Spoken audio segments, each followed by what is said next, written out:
அடமானத்தில் இருக்கும் தங்க நகையை மீட்டு மார்க்கெட் விலையில் உடனடியாக விற்க சிறந்த வழி பிரைம் கோல்ட் ஹப். தொடர்புக்கு 9845551787. தங்கத்தை மட்டுமல்ல, உங்கள் தன்னம்பிக்கையையும் மீட்டுத் தருகிறோம். தெய்வத்தின் அருள் இப்போது உங்கள் கையில். 100% தூய்மையான சில்வர் காயின் உங்கள் இஷ்ட தெய்வத்தின் அழகான உருவத்துடன். உடனே ஆர்டர் செய்ய நிபுராவை அணுகுங்கள். பேயி பூதம் இதெல்லாம் சொல்கிறோம் இல்லையா, நமக்கு கண்களுக்கு தெரியும் போது ஒரு சாதாரண மனிதர்களாக இருக்கும் பட்சத்தில் உங்களாலேயும் அதெல்லாம் மாந்திரிகத்து மூலமாக கட்டுப்படுத்த முடியுமா? 100% பண்ண முடியும். அதான் சொன்னேனே, மூலிகைகள். இப்போ நம்மளதுல வந்து மாந்திரிகங்களை நோக்கி போனால் அது பாவம், அதெல்லாம் கிடையாது, இறைவனுடைய செயல்பாட்டில் எல்லாமே அது நடக்கும் பொழுது நடக்கும் அப்படின்னு சொல்கிறாங்க. மேம், நான் வந்து என்ன சொல்கிறேன்னா, கெட்டதை செய்ய போகலை. இப்போ உங்ககிட்ட அந்த மாதிரி கெட்ட எண்ணங்களோட யாராவது வந்து அதை கண்டுபிடிச்சி இல்லை இது தப்பு, உன்னோட எண்ணமே தப்பா, இதனால நீ பாதிக்கப்படும் அப்படின்னு நீங்க சொல்லி நான் எக்ஸ்பிளைன் பண்ணுவேன். ஒரு குடும்பத்தை அழிக்கக்கூடிய வேலை செய்யறேன்னா நாளைக்கு நான் அதனாலதான் அழிவேன். இந்த பிளாக் மேஜிக் ஒயிட் மேஜிக் அப்படி ரெண்டும் வேற வேறையா? எனக்கு இது டிஃபரன்ஸே புரியல. அதாவது அசுரர்களை வச்சு பண்ணக்கூடியது தான் பிளாக் மேஜிக். அசைவமான ஒரு விஷயங்கள் செய்யக்கூடியதுக்கு இம்ப்ரெஸ் ஆகுறவங்க தான் அவங்க. நல்ல காரியங்களுக்கு இம்ப்ரெஸ் ஆகும். இந்த பலி கொடுத்து பண்றதெல்லாம் வந்து இந்த பிளாக் மேஜிக்ல வரக்கூடியது. ஆமா, சிம்பிளான ஒரு விஷயம். நம்ம ஓம்ங்கிற ஒரு எழுத்து சொல்லுன்னு சொல்லுவோம். அந்த ஒரு எழுத்து சொல்லலையே பல விஷயங்கள் நடக்கும், மாற்றங்கள் இருக்கு. ஓம் க்ளீம், ஓம் க்ரீம். க்ளீம் வேற, க்ரீம் வேற. அது ஆன்மீக நேயர்களுக்கு வணக்கம். இன்னைக்கு நம்மளோட நேர்காணலில் திருமதி நசீமா அம்மா இணைஞ்சிருக்காங்க. இவங்க ஏற்கனவே மாந்திரிகம் மற்றும் ஆன்மீகம் சம்பந்தமான பல கேள்விகளுக்கு பதில் அளிச்சிருக்காங்க நம்மளோட. ஸோ இன்றைக்கும் நம்மளோட கேள்விகளை அவங்ககிட்ட கேட்டு பதில் தெரிஞ்சுப்போம். வணக்கம்மா. வணக்கம். இப்போ நீங்கள் வந்து யாரை வேணாலும் வசியப்படுத்தலாம் அப்படின்ற போது அதில் எனக்கு மைண்டில் தோணுது என்னென்னா, அப்போ இந்த பேய் பூதம் இதெல்லாம் சொல்கிறோம் இல்லையா, இதெல்லாம் வந்து சாதாரண மனிதர்களாக, இப்போ நீங்கள் வந்து மாந்திரிகம் தெரிஞ்சிருக்குன்னு எல்லாம் சொல்கிறீங்க, இருந்தாலும் நமக்கு கண்களுக்கு தெரியும் போது ஒரு சாதாரண மனிதர்களாக இருக்கும் பட்சத்தில் உங்களாலேயும் அதெல்லாம் மாந்திரிகத்து மூலமாக கட்டுப்படுத்த முடியுமா? சாத்தியம் ஆகுமா? 100% பண்ண முடியும். அதான் சொன்னேனே, மூலிகைகள். ஓகே, அப்போ அது சாத்தியம் தான் சொல்கிறீங்க. இப்போ பேய் பிடிச்சிருக்கு, இந்த மாதிரி பிடிச்சிருக்குன்னா அவங்களுக்கு கூட்டு வந்து ஒரே சிம்பிளான விஷயம், அவன் நடிக்கிறானா உண்மையா இருக்கானாங்கிறது வித்தின் செகண்ட்ல நான் சொல்லுவேன். அதுதான் இப்போ நான் கேட்க வந்தேன். ஏன்னா சில பேர் உங்களை டெஸ்ட் பண்ணுறதுக்கா இல்லை யாரை டெஸ்ட் பண்ணுறதுக்குலாம் வருவாங்க. அந்த வித்தின் செகண்ட் ஒரு மனிதன் வந்து இப்போ அவன் ஃபேமிலி ஏமாத்துறதுக்கு நடிக்கிறதுக்கு வந்து உட்காந்துட்டு இருப்பான். நான் பேய் வேஷம் போட்டால் எனக்கு என்ன வேணாலும் இவங்க செய்வாங்க, எனக்கு இவங்க பயப்படுவாங்க, என்னை பார்த்தா மதிக்கவே மாட்டேங்கிறாங்க, அப்படி தாட்டில் வந்து அவன் இந்த மாதிரி ட்ராமா போட ஆரம்பிச்சிடும். அவனுக்கு வித்தின் செகண்டில் அவங்க ஃபேமிலி வெளியே அனுப்பிட்டு நீ நடிச்சிட்டு இருக்க, இது 100% நடிப்புங்கிறது அவனுக்கே நான் எடுத்து சொல்லிடுவேன். இப்போ இதுதான் அப்போ அவன் மாற்றிப்பான், கண்டுபிடிச்சிட்டாங்க அப்படின்னு மாற்றிப்பான். நான் சொல்லிடுவேன், நீ என்ன விஷயத்துக்கு என்ன நோக்கத்துக்கு இதை செஞ்சுட்டு இருக்க, அப்போ உனக்கு உன் ஃபேமிலி கிட்டேருந்து என்ன தேவை சொல்லு, நான் நிறைவேற்றித்தேன், நான் அவங்கள சேஞ்ச் பண்ணி தரேன். அப்போ அவன் அந்த பழக்கத்தை விட்டுருவான். புரியுதுங்களா? அப்போது நம்ம அவனுக்கு எது உண்மை எது பொய்ங்கிறது நம்ம அவனுக்கு ஃபஸ்ட்டு அவனோட மைண்டுக்கு நம்ம தெளிவுபடுத்தணும். ஸோ மாந்திரிகத்தில் உண்மையாகவே ஒருவருக்கு பேயோ இல்லை அமானுஷ்யமா ஏதோ இருக்குன்னா அதை கட்டுப்படுத்த முடியும். 100% கண்டுபிடிக்கணும். இப்போ எனக்கு மாந்திரிகத்தில் எனக்கு எதுவுமே தெரியாது, அதை பற்றின புரிதல் எதுவும் கிடையாது, ஈடுபாடு இல்லை. ஆனால் இப்போ எனக்கு ஏதோ பிரச்சனைகள் இருக்குது, நான் இதுக்காக சார்ந்து நான் அவங்கக்கிட்ட போகிறேன் அப்படின்னா அவங்க அதை ஏமாற்றம் அடையாமல் நிச்சயமாக அவங்களோட அந்த வாழ்க்கையில் எதை நினச்சி வராங்களோ அது வந்து ஏமாற்றம் இல்லாமல் மாறும் அப்படின்னு நம்பிக்கை கொடுப்பீங்களா? முடியும். 100% முடியும். சரிங்களா? நிறைய பேர் வந்து உங்களோட ஃப்யூச்சரில் எல்லா கிரகங்களெல்லாம் ப்ராப்ளம் இல்லை, நல்ல டைமிங் தான், ஓகேங்களா, ஆனாலும் எனக்கு ஏதோ ஒரு மன உறுத்தல் மனப்பிரமை இருக்குமா, எனக்கு அந்த அந்த மனப்பிரமை போக்கிக்கிறதுக்கு ஒரு வழி வேணும், எனக்கு கைட் பண்ணுறதுக்கு ஒரு வழி வேணும் அப்படின்னு கேட்டு நிறைய பேர் வராங்க. அவங்களுக்கு நம்ம என்னென்னா சில சஜஷன்கள், அவங்களா வீட்டில் வந்து என்ன மாதிரி நடந்துக்கணும், என்ன தெய்வத்தை வழிபடணும், அவங்களோட குலதெய்வத்தை விட்டுருக்காங்களா இல்லை மூதாதையர்களை விட்டுருக்காங்களா, ஓகே, அப்போ யாருக்கு என்ன செஞ்சால் என்ன டைமுக்கு செஞ்சால் சரி ஆயிரும், உன்னோட இந்த பிரச்சனைகள் மாறுங்கிறது சொல்லி கொடுப்பேன். அதை ஃபாலோ பண்ணிட்டு இருக்காங்க, இப்போவும் சூப்பராக இருக்கு. இப்போ நம்மளதுல வந்து மாந்திரீகங்களை நோக்கி போனால் அது பாவம் அதெல்லாம் கிடையாது, இறைவனுடைய செயல்பாட்டில் எல்லாமே அது நடக்கும் பொழுது நடக்கும் அப்படின்னு சொல்கிறாங்க. அது நிஜமாவே அது பாவமா, இல்லை ஒரு வாட்டி வந்து அது நமக்கு ஒரு சாபக்கேடா அது நம்மளை இது பண்ணுமா, இல்லை அப்படிலாம் கிடையாது, நல்ல விஷயங்களுக்காக வந்து அது நல்லதுதான்ப்பா அப்படின்னு நீங்கள் சொல்ல மேம் முடியுமா? நான் வந்து என்ன சொல்றேன்னா, கெட்டதை செய்ய போகல. கரெக்ட். ஓகே, ம். அப்போ உனக்கு இங்க நீ வந்து அதிகமா கெட்டதை செய்யறவனா தான் நம்பி போகிற. நல்லதுக்கு காலம் இல்லைன்னா அப்பவும் இருக்கு, இப்பவும் இருக்கு. ஓகே, இப்போ நம்ம ஒரு விஷயத்துக்காக மாட்டிக்கிட்டோம், பணம் தான் வேலை செய்யுது, நம்ம வாய் வார்த்தையில சொன்ன வேலை செய்தா கரெக்ட். செய்யாது. ஓகே, இப்போ நான் எவ்வளோ நான் உண்மைடா நான் செய்கிறேன்டா அப்படி சொன்னால் வர்த்தபிள் ஆகாது. புரியுதுங்களா? நான் அவனோட வேலைகளை மாற்றி தரணும், மாற்றி செய்யணும். ஓகே, பணம் மட்டும்தான் வேலை இல்லை, என் கையிலையும் வேலை இருக்கு, நான் செய்ய முடியும்னு செஞ்சு காட்டுவேன். இப்போ உங்ககிட்ட அந்த மாதிரி கெட்ட எண்ணங்களோட யாராவது வந்து அதை கண்டுபிடிச்சு, இல்லை இது தப்பு, உன்னோட எண்ணமே தப்பா இருந்தாலும் இதனால நீ பாதிக்கப்படும் அப்படின்னு நீங்க நான் எக்ஸ்பிளைன் பண்ணுவேன், சொல்லியிருக்கீங்க, திருத்திருக்கேன், அந்த மாதிரி திருத்திருக்கேன். ஏன்னா இது நீ செய்யற பாவம், இப்ப நீங்க சொல்றது பார்த்தா ஒருத்தர் செஞ்சா அது 4 தலைமுறைகளை அவன் பாதிக்கும். செய்ய சொல்றது நானும் அனுபவிப்பேன், அவனும் அனுபவிப்பேன். ஓகே, சோ அந்த மாதிரி வந்திருக்காங்க. 100%. இப்போ நான் தீய வியாதிகள் செய்யறேன், ஒரு குடும்பத்தை அழிக்கக்கூடிய வேலை செய்யறேன்னா நாளைக்கு நான் அதனாலதான் அழிவேன். ஓகே, இப்போ நீங்க சொன்னதுலேருந்து ஒன்று மட்டும் புரிஞ்சு, மாந்திரீகம் அப்படின்றது எப்படி நம்ம எல்லா விஷயங்களும் நல்லது இருக்கோ கெட்டதுன்னு இருக்கோ, இதுலயும் நல்ல விஷயங்கள் இருக்கு, நல்லதை மட்டும் நோக்கினா நல்ல பலன் கிடைக்கும். So it is just like kind of magic where anybody அவங்களோட வாழ்க்கையில ஒரு மேஜிக் ஏற்படுத்துக்குன்னு ஒரு இதுவாக நினைக்கிறேன். ஆனால் இந்த மாந்திரிகம்ன்றது இட் சிம்பிளாக ஒரு மேஜிக் அப்படின்றது வந்து இப்போ நம்ம நடைமுறை இதில் வார்த்தைகளில் பார்த்தீங்கன்னா பிளாக் மேஜிக் ஒயிட் மேஜிக் அப்படின்னு சொல்கிறாங்க.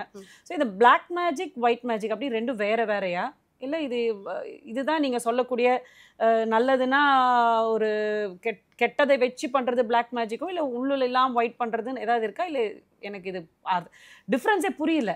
டிஃப்ரெண்ட் நிறைய இருக்கு. என்னன்னா வெறும் ஆன்மாக்கள் பூதகணங்கள் அதாவது அசுரர்களை வச்சு பண்ணக்கூடியது தான் பிளாக் மேஜிக். அசுரர்கள், அசுரர்கள் அப்போனா அது கெட்ட அசுரர்கள்னா அரக்கர்கள். அரக்கர்கள். ஓகே, எப்படி சொல்றது, அசைவமான ஒரு விஷயங்கள் செய்யக்கூடியதுக்கு இம்ப்ரெஸ் ஆகுறவங்க தான் அவங்க. நல்ல காரியங்களுக்கு இம்ப்ரெஸ் ஆகும். இந்த பலி கொடுத்து பண்றதெல்லாம் வந்து இந்த பிளாக் மேஜிக்ல வரக்கூடியது. ஆமா. ஓகே, இப்போ நிஜமாவே அதெல்லாம் உண்மைதானா? எக்ஸாம்பிள் ஒரு பெண்ணை கருப்பு அடிச்சிட்டா. ஓகே, அவன் போய் சரணாகதி அடையறானா, இந்த மாதிரி வேலை செய்யறவங்க கிட்ட தான் சரணாகதி அடையவன். எனக்கு அதுங்களுக்கு அது பிடிக்கும். ஓகே, சிம்பிளான மெத்தட். ஒருத்தனை கொலை பண்ணிட்டு தப்பிக்கிறதுக்கு அவன் போய் சரணாகதி அடையிறானா, இந்த மாதிரி துர்வேலைகள் பண்றவங்க கிட்ட சரணாகதி அடைவான். அவன் ஈஸியா வந்து அதை வச்சு வேற ஏதோ எப்படி சொல்றது கெட்டதை ஆட்கொள்ளக்கூடிய தன் வசப்பட்டு. இப்போ நீங்க அந்த விஷயத்தால பாதிக்கப்பட்டிருக்கீங்க, உங்களுக்கு பயம் பொறுத்தலாம் அந்த விஷயம். அப்போ நீங்க வெளியே சொல்ல மாட்டீங்க, வேற எந்த விஷயத்துக்கும் ட்ரை பண்ண மாட்டீங்க. ஓகே ஓகே, நான் எதனா எக்ஸ்பிளைன் பண்ணேன், யாருக்கிட்டையாச்சும் தேடி போனால் எனக்கும் அந்த பாதிப்பு வந்துடுமோன்னு பயந்துட்டு, அந்த மாதிரி அந்த விஷயங்கள் பயம் பொறுத்தோம். புரியுதுங்களா? அப்போது எது சீக்கிரம் ஆக்டிவேஷன் ஆகும், கெட்டது தான் சீக்கிரம் ஆக்டிவேஷன் ஆகும். நல்லது வந்து ரொம்ப ஸ்லோவாக ரொம்ப கஷ்டப்பட்டு செய்யணும், பொறுமை வேணும். அவனோட உயிர் காப்பாற்றப்போ இவனோட உயிரும் சிக்கிக்கும், இவனும் மீட்டுக்கணும் அவனையும் மீட்டுக்கொண்டு. நல்லதுக்கு கெட்டதுக்கு நிறைய வித்தியாசங்கள். பிளாக் மேஜிக் கெட்டது ஈஸியா செய்யலாம், நல்லது செய்யறதுக்கு பல தடவை யோசிக்கணும், பல உயிர் தியாகங்கள் செய்யணும். இந்த மாந்திரிகத்துல தக்கோலம் இது மாதிரி நிறைய விஷயங்கள் நம்ம கேள்விப்படுறோம். இதை பத்தின புரிதல் மக்களுக்கு தேவையா? இது வந்து நீங்கள் மட்டும் ஆட்கொள்ளக்கூடிய சில விஷயங்களா? தக்கோலம்ங்கிறது வந்து அதர்வன வேதம்னு சொல்லுவாங்க. ஆமா, அதர்வன வேதம் இருக்கு, வித்வேதனம் இருக்கு, ஆகர்ஷண வேதனம் இருக்கு. இதெல்லாம் வந்து என்ன என்ன மொழிகள் வித்தியாசம். ஓகே, வேதங்கள் அப்படிங்கிற ப்ரொசீஜர்ல வரும் அதெல்லாம். ஓகே ஓகே, அந்த வேதங்கள் அப்படிங்கிற ப்ரொசீஜர்ல இந்த விஷயங்கள் மாறுபடும். இப்போ எங்களுதுல ஒரு விஷயம் மாறுபடும். எங்களுதுல நாங்கள் எப்படி சொல்றது, கிராண்டா கோலங்கள் போட மாட்டோம், ஒரு விஷயங்கள் நாங்கள் பண்ண மாட்டோம். ஓகே, அதே நீங்கள் அந்த அதர்வேனம் வேதத்துக்குள்ளே போயிட்டுவீங்கன்னா அந்த கோலங்கள் வந்துடும், அந்த பிரம்மாண்டமான விஷயங்கள் அவங்க பண்ணுவாங்க. சுந்தராங்க சுந்தரி இதெல்லாம் கேள்விப்பட்டிருக்கோம். ஆனா அதை பத்தி நமக்கு எந்த இல்ல புரிதலும் இல்ல. சுந்தராங்க சுந்தரிங்கிறது அது ஒரு கண்டம் தான். அது ஒரு வளமொழியான இது வந்து மாந்திரீகத்துல ஒரு ஒரு கண்டம். இப்ப நம்ம எப்படி எக்ஸாம்பிள் சொல்லப்போனா புலிக்கும் சிங்கத்துக்கும் வித்தியாசம் இருக்கு இல்லையா? கரெக்ட். அதே மாதிரி புலிக்கும் சிங்கத்துக்கும் யானைக்கும் வித்தியாசம் இருக்கு. கரெக்ட். யானை வந்து உடலடவுல பெருசு. ஆமா. ஆனா சிங்கமும் புலியும் ஒரே மாதிரி தான் இருக்கும். ஆனா அதோட தோற்றங்களும் செயலும் வேற மாதிரி. அந்த மாதிரி தான் இது. புரியுதுங்களா? அதுல அந்தந்த ஒரு சிறப்பம்சங்கள் வித்தியாசங்கள் மாறுபடும், செயல்களும் மாறுபடும். இப்போ நம்ம ஆழமா தோண்ட வேண்டாம். அதனாலதான் நான் கேட்டேன், இதை பத்தின புரிதல் வேண்டுமா இல்ல வேண்டாமா. மக்களுக்கு இது பத்தி ஒரு விழிப்புணர்வே இல்ல. ஓகே, ஆல்ரெடி குழம்பிதான் இருக்காங்க மக்கள். நம்ம இன்னும் குழப்பி விட வேண்டாம். நான் என்ன சொல்றேன்னா, சிம்பிளான ஒரு விஷயம், நம்ம ஓம்ங்கிற ஒரு எழுத்து, அந்த ஒவ்வொரு எழுத்துக்கு ஒற்றை எழுத்து, ஒரு எழுத்து சொல்லுன்னு சொல்லுவோம். அந்த ஒரு எழுத்து சொல்லலையே பல விஷயங்கள் நடக்கும், மாற்றங்கள் இருக்கு. ஓம் க்ளீம், ஓம் க்ரீம், க்ளீம் வேற க்ரீம் வேற. அதோட நம்ம நிறைய 5 எழுத்து 6 எழுத்துன்னு ஒவ்வொரு பெரிய பெரிய மந்திரங்கள்லாமும் இருக்கு. புரியுதுங்க? ஓம் க்ளீம் வசி வசி, ஓம் க்ளீம் வசி வசி தெய்வத்துக்கு. Okay okay. ஓம் க்ரீம் ஸ்வாஹா, ஸ்வாஹா போட்டா அனைத்தும் எனக்கு ஸ்வாஹா. புரியுதுங்களா? ஓகே. அதே மாதிரி நமச்சிவாயா, நான் வெறும் நமச்சிவாயா, நான்ற அந்த வார்த்தைகள்லயே அவ்வளவு பெரிய அந்த நாளையே வந்து எனமா சிவ, ய நம சிவ. அப்போ யால ஒரு யா தத்துவம் வந்து ஏன் நம்மளுக்கு ஆகாயத்துக்கு பொருந்தும். இந்த மெடிடேஷன் பண்ணும்போது கூட ஓம்ன்ற ஒரு அந்த 2 வார்த்தையா இல்லாம அந்த ஆ உ இம்னு ஒரு வார்த்தையா அதை பிரிச்சு சொல்லுவாங்க. ஏன்னா ஒவ்வொரு சவுண்டிங்க்கும் நமக்கு ஒரு பாசிட்டிவிட்டி இருக்கு. வாயை திறந்து நம்மளுக்கு அந்த ஒரு ஓமங்கிற சொல்லே வந்து பிரபஞ்சத்துக்கு நம்மளுக்கு கனெக்டிவிட்டி ஏற்படும். பஞ்சபூதங்களுக்கு நம்மளுக்கு ஒரு தொடர்பு ஏற்படும். நம்ம ஆக்ஞா சக்ராஸ் அதுல மேம்படும். இப்போ அந்த ஒரு செல் ஒரு எழுத்து வச்சுக்களே அவங்கள ப்ரொடெக்ட் பண்ணிக்கலாம். மக்களை கேட்டாக்கா அவங்களோட ராசி நட்சத்திரம் அதுக்கு ஏத்த மாதிரி நீங்க பிறந்த தேதி, ஓகே, நீ இந்த வேர்டை நீ உச்சரியுமா, நீ வந்து சேஞ்ச். உங்களுக்கு ஒருத்தரோட ராசியை வச்சு இந்த வார்த்தைகள் அவங்களுக்கு உச்சரிப்பு வந்து மேம்படுத்தும் அப்படின்றத கூட நீங்க சொல்வீங்க. சொல்வேன். ஓகேங்களா? அதுவும் வாங்கிக்கிட்டு நிறைய டீனேஜ் பிள்ளைங்க வந்து யூஸ் பண்ணிக்கிட்டு இருக்காங்க. அவங்க ஃபியூச்சர்ல சேஞ்சஸ் கிடைச்சு. எனக்கு நீங்க திடீர்னு இப்போ சொல்றதுனால கேட்குறேன். இப்போ மாந்திரங்களை எதிர்நோக்கி நல்லதாவே சொல்றேன் நான், எந்த அவங்க கெட்ட எண்ணங்களும் இல்லாம நல்ல எண்ணங்களோட டீனேஜ் இந்த மாதிரி ஒரு 20-25 வயசுக்கு உட்பட்ட ஆளுங்களாம் வராங்களா அவங்க கிட்ட? நிறைய சின்ன பிள்ளைங்க. ஏன்னா நம்ம இப்போ எங்க வீட்டுல பாத்தீங்கன்னா எங்க அம்மா இல்ல மாமியார் தான் அந்த ஜோசியக்காரங்க அந்த இதை எடுத்துட்டு போவாங்க. டீனேஜ் ஆனா நீங்க 24 வயசு போறீங்க, அப்படி இல்ல 15 வயசு 12 வயசு பிள்ளைங்க எல்லாம் எனக்கு கால் பண்ணி, அம்மா நான் ஸ்டடீஸ்ல நான் ஃபர்ஸ்ட் வரணும், நான் என்ன மாதிரி ப்ராக்டிஸ் பண்ணணும், நான் என்ன படிச்சா நான் நல்லா வருவேன், என்ன படிச்சா என் ஃப்ரெண்ட்ஸுக்கு என்ன பிடிக்கும், புரியுதுங்களா? ஓகே. என்னோட வாத்தியாருக்கு என்ன பிடிக்கும், அப்ப எதை நான் ஃபாலோ பண்ணா நான் சேஞ்ச் ஆவேங்கிறது கேட்டு தெரிஞ்சுக்கிட்டே அவங்க ஃபாலோ ஆயிட்டு. அப்ப இந்த காலத்து பிள்ளைங்களும் இதுல பிலீவ் பண்றாங்க, ஃபாலோ பண்ணிட்டு இருக்காங்க. ஜெனரலி இது நல்ல உதாரணம் தானே நம்மளுக்கு. உண்மையாவே அதான் நான் சொல்றேன். ஏன்னா நமக்கு பார்த்த வரைக்கும் நாம வந்து பாட்டியோ இல்ல அம்மாவோ தான் இந்த ஜோசி அந்த ஜாதகத்தை எடுத்துட்டு போவாங்க, நமக்கு அது நம்பிக்கை இல்லைன்னு சொல்லுவோம். இது பிராங்கா வந்து மக்கள் வாட்ச் பண்ணிட்டு தான் இருக்காங்க. ஆனாலும் நான் என்ன சொல்ல வரேன்னா, சின்ன சின்ன பிள்ளைங்களும் நம்மள அணுகி நல்ல விஷயங்கள் தெரிஞ்சுட்டு ஃபாலோ பண்றாங்க. ஓகேங்களா? போன வருஷம் +2 படிக்கிற பிள்ளை வந்து 11th மார்க் எடுக்கல. ஓகேங்களா? +2க்கு ஸ்டார்ட் ஆன உடனே அவங்க அம்மா தான் நம்ம கிளைண்ட்டு. அவங்க அம்மா வந்து கால் பண்ணி அது கேட்குது, அம்மா நான் வந்து என்ன மாதிரி நான் என்னோட ஃப்யூச்சரை நான் பிரைட் பண்ணிக்கிறதுக்கு நான் மார்க் எடுத்துக்கிறதுக்கு என்ன பண்ணணும். அப்போ நான் சொன்னேன், உன்னோட பர்த் வைஸில் வந்து கிரகங்கள் பிரச்சனை கொஞ்சம் இருக்குது, அப்போது அதுக்கு நவகிரகங்கள் சுற்று. ஓகே, நவகிரகங்கள் மீன்ஸ் பஞ்சபூதங்கள். கரெக்ட். அவங்களுக்கு ஒரு கனெக்ஷன். பஞ்சபூதங்கள் 5 கிரகங்கள். ஓகேங்களா? 5 கிரகங்களோட நம்மளுக்கு அந்த பிளானட்டும் வந்துடும். எப்படி புதன், குரு, சுக்கிரன், கேது நிழல் கிரகங்கள் எடுத்துப்பாங்க. அது நம்ம சேர்த்துக்கவே வேண்டாம். மற்ற இருக்கிற கிரகங்கள் நம்ம வந்து ஹேட் ஆகும். அப்போ அதுங்களுக்கு அதை சுற்றிக்கிட்டு வந்தாவே நம்மளுக்கு ப்ரொடெக்ட் பண்ணும்.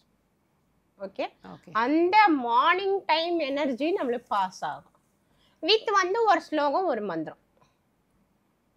சூப்பராக வந்து எப்படி சொல்கிறது, +2ல் 800 சில்லற மார்க் வாங்கினுச்சு. பெருமை இல்லையா எனக்கு?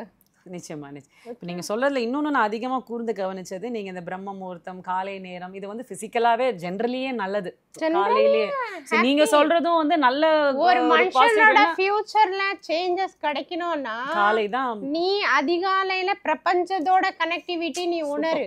ஆனா 8-9 மணிக்கு தூங்குவாங்க. என்கிட்ட நிறைய கொஸ்டின் பண்ற பிள்ளைங்க எப்படி, அம்மா நான் ஐடி பீல் சென்டர்ல இருக்கேன், எனக்கு காலையில தான் முடியும். அப்போ முடிச்சுட்டு வரியா, ஷிஃப்ட் முடிச்சுட்டு வரியா, ஒரு குளியல் போடு, 10 நிமிஷம் உக்காரு, ஒரு 1/2 hour டைம் எடுத்துக்கோ. அந்த கரெக்டாக வந்து அந்த 3:30 மணிலேருந்து 4 மணிக்கிட்ட நீ ஒரு விளக்கு போட்டு உக்காந்துரு. உனக்கு என்ன ஆகணும்னு நினைக்கிறியோ அதை நீ ப்ராக்டிஸ் பண்ணி, இல்லை ஆஃபீஸில் நீ என்ன ப்ரொமோஷன் வாங்கணும்னு நினைக்கிறியோ அதை திங்க் பண்ணு. இல்லை நீங்கள் சொல்கிறது வந்து ஒரு விதத்தில் பார்த்தீங்கன்னா அனைத்து மதங்களும் இதை நம்ம வலியுறுத்துறாங்க. நம்ம காலையில் மார்னிங்கே வந்து ஓத ஆரம்பிச்சிருவாங்க. மார்னிங் ப்ரேயர்ஸ் இவங்க ஒரு சைடில் போக ஆரம்பிச்சிருவாங்க. நம்மளுதுலேயுமே மார்னிங் ப்ரேயர்ஸ் எல்லா கோவில்களில் பார்த்தீங்கன்னா அந்த 4:30 பிரம்ம முகூர்த்தம் டைமில் அவ்வளோ நல்ல பூஜைகள் பண்ணி அப்போ தான் கோவிலை திறந்து கல்யாணமான சில விஷயங்களும் பிரம்மமுகூர்ல வச்சா நல்லது அப்படின்னு சொல்றாங்க. அனைத்து மதங்களும் அதை வலியுறுத்துறாங்க. நான் என்ன சொல்றேன், இவ்ளோ விஷயத்தை கொடுத்திருக்கிற மூதாதையர்கள் முன்னோர்கள் முட்டாள்களா? நிச்சயமா கரெக்ட் நீங்க சொல்றது. அவங்க முட்டாள்கள் கிடையாது, நம்மளுக்கு கொடுத்திருக்காங்க. நீ ஃபாலோ பண்ணல, இல்ல நீ ஃபேஷன் உலகத்துக்கு மாறிட்டு இதெல்லாம் சயின்ஸ் மூட நம்பிக்கை அப்படி போகாத. உனக்கு நம்பிக்கை இருந்தா நம்பு, இல்ல நம்பாட்டி போ. அது ஃபியூச்சர்ல நீ அடி போடும் போது உனக்கு உணர்த்தப்படும். அதையே மக்களுக்கு மனசுல நீ விதைக்கிற. இது வந்து அவனோட நம்பிக்கை அவனுக்கு சயின்ஸாவே வந்து என்ன சொல்றான்னா காலையில எந்திரிக்கிறது உடம்புக்கு ரொம்ப நல்லது. True, correct. Okay, correct. அப்பதான் வந்து பிளட் சர்க்குலேஷன் நார்மலா இருக்கும், நம்மளுக்கும் ஒரு நல்ல எனர்ஜி இருக்கும்னு சொல்றான்.